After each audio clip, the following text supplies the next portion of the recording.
السلام عليكم. لو بتعمل انيميشن لعربية في بلندر فالطبيعي انك بترسم كيرف في المكان اللي هتحرك فيه العربية، وبعدين بتعمل فولو باست للعربية على الكيرف اللي انت رسمته. بس تخيل كده لو الطريق اللي هتمشي عليه العربية ده مش مستقيم، ساعتها هتتعب جدا وانت بترسم الكيرف، وكمان هيبقى صعب انك تعدل عليه بعد كده. في الدرس ده بقى هنتعلم ازاي تحرك العربية بطريقة صح وكمان ديناميكية عشان تبقى سهلة في التعديل بعد كده. طبعا احنا هنطبق الدرس على فردة واحدة بس عشان ما يبقاش فيه زحمة في الفيو بورد. اول حاجة هنعملها اننا لما نحرك الفردة لقدام او لورا لازم تبقى بتلف معانا بطريقة طبيعية زي كده. هنحط الكرسر في المكان اللي الفردة فيه هتبقى لامسة الأرض، وبعد كده هندوس كنترول A وننشئ امبتي في المكان ده، وهنخليه بيرنت للامبتي البيرنت بتاع الفردة. وبعد كده هنروح للامبتي البيرنت بتاع الفردة ونعمل له ترانسفورميشن. هنروح للكونسترينس ونختار ترانسفورميشن. عشان تفهم يعني ايه ترانسفورميشن، ببساطة هو نقل الحركة من اوبجكت لاوبجكت تاني. يعني في الموديل بتاعنا ده احنا عايزين لما نحرك الامبتي في محور الواي الحركة تتنقل للفردة في الدوران على محور الاكس، وهنا نحط التارجت اللي احنا عايزين ننقل الحركة منه. وفي الماب فروم نروح لمحور الواي ونحط قيمة مبدئية 5. وفي الماب 2 هنغير الترانسفورم لروتيشن، ونروح لمحور الاكس ونغير السورس اكسس لواي ونديله قيمة 360 درجة.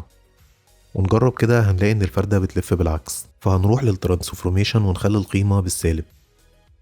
كده تمام، بس الحركة بطيئة شوية ومش واقعية. هنعرف دلوقتي ازاي نظبطها. عشان تفهم، الفردة لما تلف 360 درجة لازم تتحرك في محور واي بنفس قيمة محيط الفردة. يعني مثلا لو قلنا ان محيط الفردة متر، فلازم لما الفردة تتحرك متر تبقى لفت 360 درجة. طب ازاي هنجيب محيط الفردة؟ هنروح للدايمنشن بتاع الفردة، وهنا احنا محتاجين محور الواي او الزد، لان محور الاكس ده هو العمق. هناخد قيمة محور الواي مثلا ونقسمه على 2، ونروح للموقع اللي هسيبهولك في وصف الفيديو وتكتب القيمة هنا،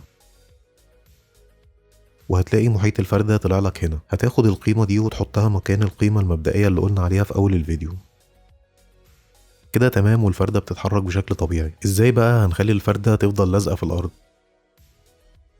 أنا عملت البلين دي وعملت لها ديسبليسمنت عشان اختصر الوقت، ودي هتبقى الأرض اللي الفردة هتتحرك عليها. هنعمل بلين في نفس مكان الكارزر ونعمل لها سب ديفيجن ونخلي القيمة 40 مثلا، ونعمل جروب للفيرتسيز دي ونخلي البلين دي تبقى بيرنت للامبتي اللي كنا بنحرك الفردة منه.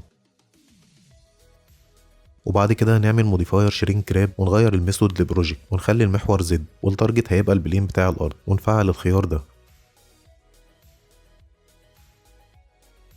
وهنا هنختار جروب الفيرتسيز اللي عملناه، وبعد كده نروح للامبتي اللي بنحرك الفردة منه ونروح للكونسترينس ونديله كوبي لوكيشن عشان الفردة تبقى في نفس مكان البلين اللي لازقة في الارض، والتارجت بتاعنا هيبقى البلين اللي لازقة في الارض. وهنا هنختار جروب الفيرتسيز اللي عملناه.